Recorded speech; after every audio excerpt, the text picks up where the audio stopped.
Et la différence entre le Canada et les États-Unis, entre les Canadiens et les Américains.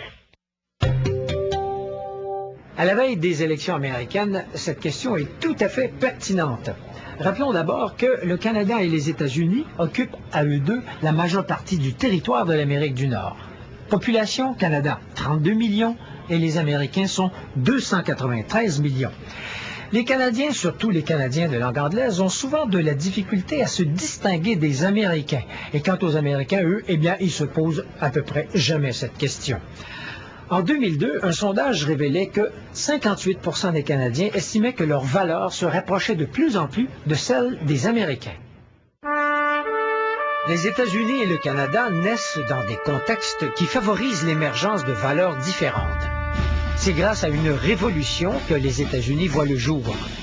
En 1776, les 13 colonies fondatrices des États-Unis se rebellent contre George III, le roi de Grande-Bretagne, qui lève des impôts excessifs. En 1783, Londres accorde l'indépendance aux États-Unis. L'expérience révolutionnaire façonne le système des valeurs des Américains, des valeurs qui sont basées sur la liberté et le bonheur des individus. Il n'est donc pas étonnant que les Américains se méfient des gouvernements et veulent limiter au maximum leur pouvoir. Les révolutionnaires américains conçoivent leur pays comme un havre pour tous ceux qui partagent les idéaux de la libre pensée, de la liberté religieuse, du libre commerce. Ces idéaux sont intégrés dans la Constitution américaine. Pour sa part, le Canada doit son existence à un mélange de valeurs découlant de la colonisation française et anglaise qui ont tour à tour dominé le pays. Plus spécifiquement, le Canada s'est bâti sur des valeurs contre-révolutionnaires s'opposant vigoureusement aux valeurs de la Révolution américaine.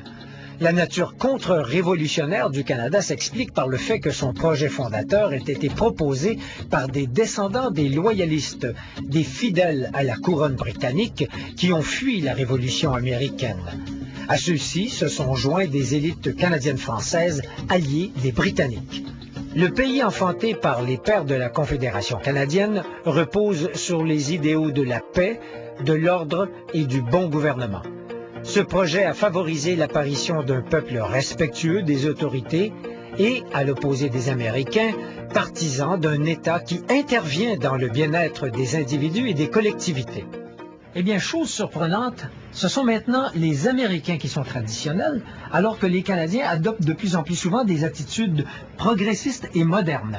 C'est le résultat d'un vaste sondage d'une étude menée auprès de 14 000 personnes tant américaines que canadiennes entre 1980 et 2000. Prenons le rôle de la religion, par exemple. Les Canadiens sont généralement moins religieux que les Américains. En 2000, 30% des Canadiens affirmaient que la religion était importante dans leur vie. Aux États-Unis, ce chiffre se situait à 59%, le chiffre le plus élevé de tous les pays occidentaux. En 2000, 22% des Canadiens allaient à la messe le dimanche. À la même période, 42% des Américains assistaient aux offices dominicaux. Parlons de la famille maintenant. Les Canadiens s'identifient beaucoup moins aux structures traditionnelles de la famille que les Américains. Et on le note particulièrement lorsqu'il s'agit de l'importance du mariage. En 2000, selon le sondage, 71% des Canadiens croyaient que deux personnes qui habitent la même maison, même si elles ne sont pas mariées, forment une famille. Chez les Américains, le chiffre était de 54%. En 1992, 26% des Canadiens acceptaient inconditionnellement l'autorité patriarcale. En d'autres mots, que le père de famille devait être maître dans sa maison. Ce chiffre s'élevait à 42% aux États-Unis. En 2000, l'acceptation de l'autorité patriarcale par les Canadiens avait baissé à 18%. Aux États-Unis, par contre, ce chiffre avait augmenté à 49%. La perception de la violence est aussi un élément qui distingue les Canadiens des Américains. Et ici, ce qu'il faut observer, c'est l'évolution des mentalités. En 1992, 9% des Canadiens croyaient que la violence était un élément normal de la vie. Chez les Américains, c'était 10%, donc à peu près la même chose. En l'an 2000, 12% des Canadiens croyaient que la violence est un élément normal de la vie, et chez les Américains, 24%, le double. L'attitude face au contrôle des armes à feu distingue aussi les Canadiens des Américains. Alors que le droit de posséder des armes est enchâssé dans la Constitution américaine, le Canada a adopté l'une des lois les plus contraignantes au monde en cette matière. En 2000, 18% des Canadiens possédaient des armes à feu. Ce chiffre se situait à 49% aux États-Unis. On verrait donc émerger deux pays aux valeurs de plus en plus divergentes. Mais, bien que vraies en grande partie, les choses ne sont pas aussi simples que ça. Ce qui fait qu'un Américain est différent d'un Canadien au niveau des valeurs, ce n'est pas tant le fait qu'il vit aux États-Unis plutôt qu'au Canada. La véritable différence dans les valeurs se constaterait plutôt entre des régions qui engloberaient à la fois des populations américaines et canadiennes.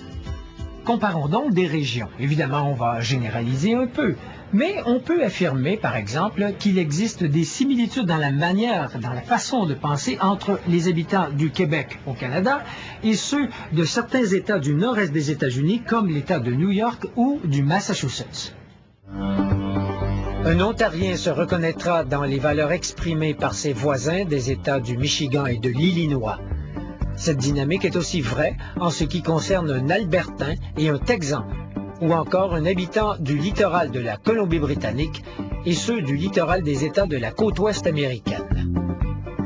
En terminant, on ne peut que constater que le repli des Américains vers des valeurs traditionnelles et l'adhésion des Canadiens à des valeurs de plus en plus progressistes, ça se reflète sur les gouvernements. La mentalité des Canadiens se rapproche de celle des Européens et sans doute que cette nouvelle dynamique explique certains affrontements qu'il y a eu entre le Canada et les États-Unis. Deux exemples, la légitimité de la guerre en Irak et l'acceptation du protocole de Kyoto.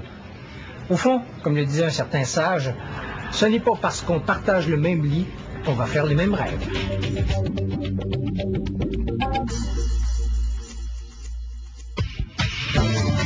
Au retour,